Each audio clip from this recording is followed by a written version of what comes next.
Halo, Assalamualaikum. Perkenalkan, nama saya Aulia Ulfaviani, NIM 1801087.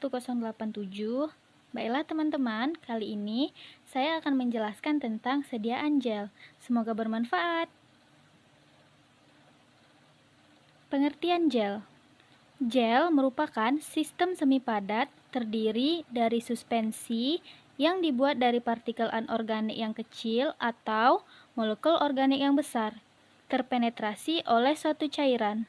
Gel kadang-kadang disebut jelly. Berikut ini merupakan penggolongan dari gel. Yang pertama, berdasarkan sifat fase koloid, gel terbagi dua, yaitu gel anorganik dan gel organik. Yang kedua, berdasarkan sifat pelarut, gel terbagi tiga, yakni hidrogel, organogel, dan serogel. Yang ketiga, berdasarkan fase terdispersi, gel terbagi dua, yaitu gel fase tunggal dan gel dua fase. Berikut ini merupakan sifat dan karakteristik gel. Yang pertama itu swelling. Swelling merupakan komponen pembentuk gel yang dapat mengabsorpsi larutan sehingga terjadi pertambahan volume. Ketika gel mengembang, maka pelarut akan berpenetrasi di antara matriks gel dan terjadi interaksi antara pelarut dengan gel. Pengembangan gel kurang sempurna bila terjadi ikatan silang antara polimer di dalam matriks gel yang dapat menyebabkan kelarutan komponen gel berkurang.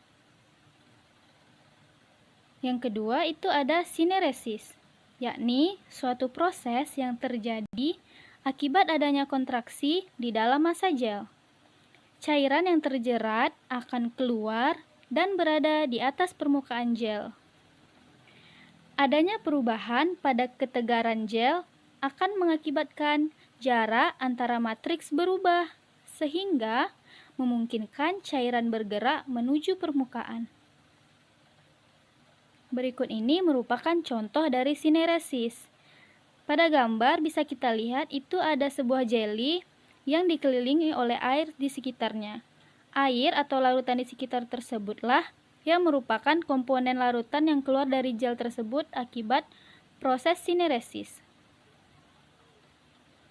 Yang ketiga itu ada elastisitas dan rigiditas. Sifat ini merupakan karakteristik dari gel, gelatin agar, dan nitroselulosa. Selama transformasi dari bentuk sol menjadi gel, terjadi peningkatan elastisitas dengan peningkatan konsentrasi pembentuk gel. Berikutnya yaitu rheology.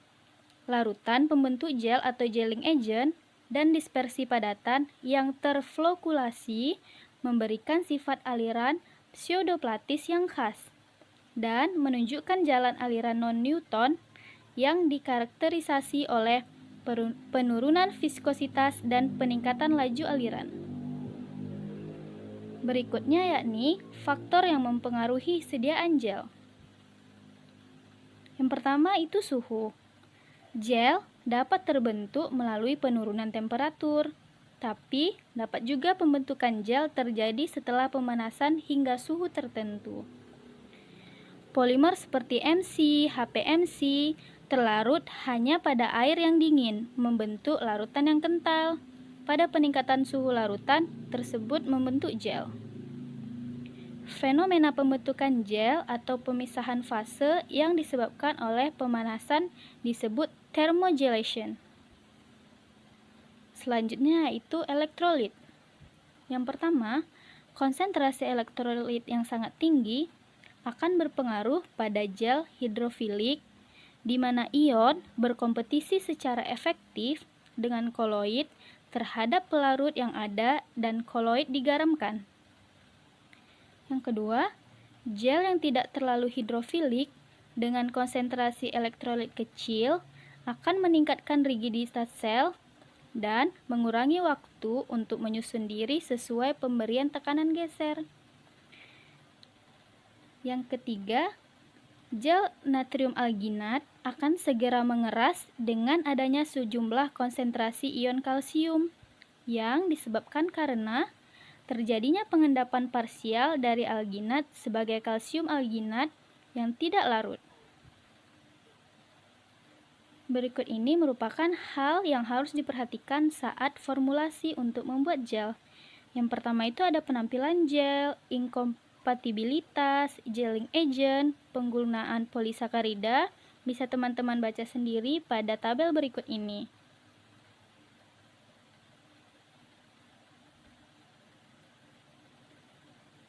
Viskositas sediaan, pemilihan komponen formula, konsentrasi polimer, dan pelarut. Juga bisa teman-teman baca pada tabel berikut ini. Berikut ini merupakan contoh-contoh dari sediaan gel.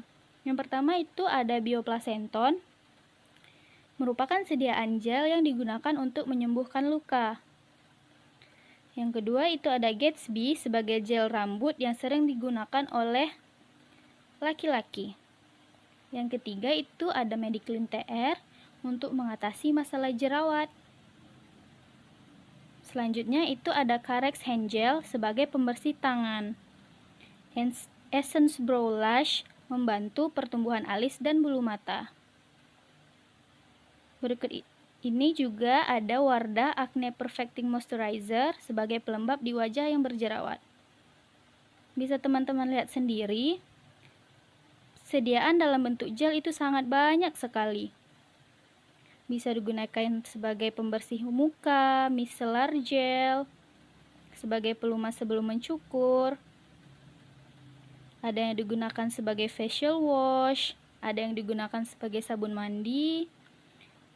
Gel juga bisa digunakan untuk gel mata. Seperti yang bisa kita lihat, Sendopitalmic gel merupakan obat infeksi mata oleh bakteri gram positif. Gel juga bisa digunakan sebagai peel off gel, yaitu sebagai masker wajah, body serum. Dan berikut ini juga ada Venosmil gel yang digunakan sebagai obat untuk pembuluh daerah vena seperti wasir. Sekian presentasi tentang gel. Semoga bermanfaat untuk teman-teman semua. Thank you for my lecture, Mrs. Nessa Agistia M.Pharm APT and all of my friends. Mohon maaf apabila ada kesalahan. Terima kasih telah menonton video ini. Jangan lupa follow my social media, Instagram Aulia Ulfaviani. Thank you for watching.